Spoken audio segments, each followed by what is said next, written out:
Bonjour à tous, aujourd'hui on va s'entraîner donc pour la prépa et puis pour les études mathématiques avec une limite, ici la limite de n puissance n sur 2 puissance n carré. Alors comment va-t-on procéder?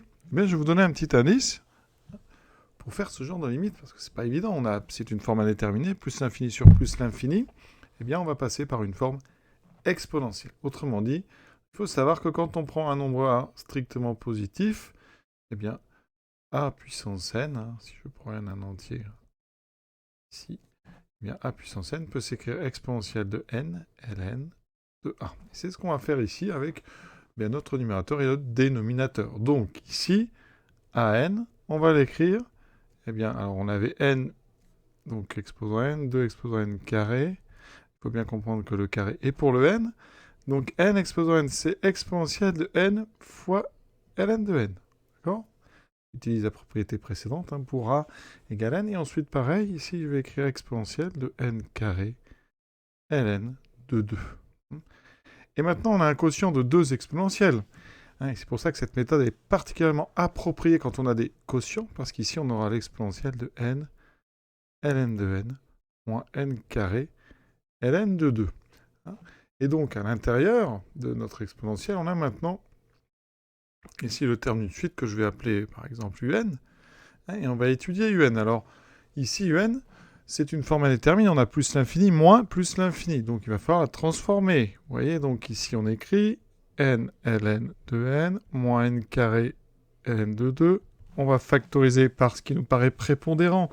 Le plus fort des deux ici, eh bien c'est certainement le n carré, donc on va factoriser par n carré, de façon à faire apparaître ln de n ici sur n, moins ln de 2. Et là, on a notre cours qui va nous aider, parce que ln de n, ce quotient, eh bien c'est une forme indéterminée, mais qu'on sait étudier parce que c'est une croissance comparée. D'accord ? Il faut savoir que la limite de ln de n sur n, quand n tend vers plus l'infini, c'est le n qui l'emporte, ça fait 0. Ça veut dire que ma parenthèse ici, elle tend vers moins ln de 2. D'accord ? Donc, la limite de ln de n sur n moins ln de 2, c'est donc égal à moins ln de 2. Bon, on multiplie par n carré. Donc, ça veut dire que la limite de ce que j'ai appelé un, c'est donc ici, plus l'infini pour n carré fois moins ln de 2. Donc la limite en plus l'infini de un, c'est donc... Alors il faut savoir que ln de 2 c'est positif, moins ln de 2 c'est donc négatif. Donc ici, ça fera moins l'infini. Ça explique. On a donc ici le n carré qui tend vers plus l'infini. Ma parenthèse qui tend vers moins ln de 2, qui est un nombre négatif.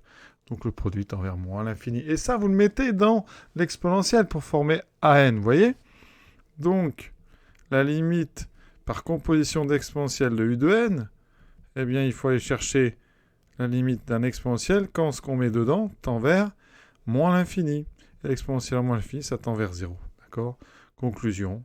Eh bien, la limite de notre suite à n, c'est donc 0. Quand n tend vers plus l'infini, on a terminé ce joli calcul de limite. Et pour ceux qui s'entraînent sur ce type de limite, voici la suivante, donc Bn qui sera ln de n. Exposant n carré sur racine de n, exposant n. À très bientôt.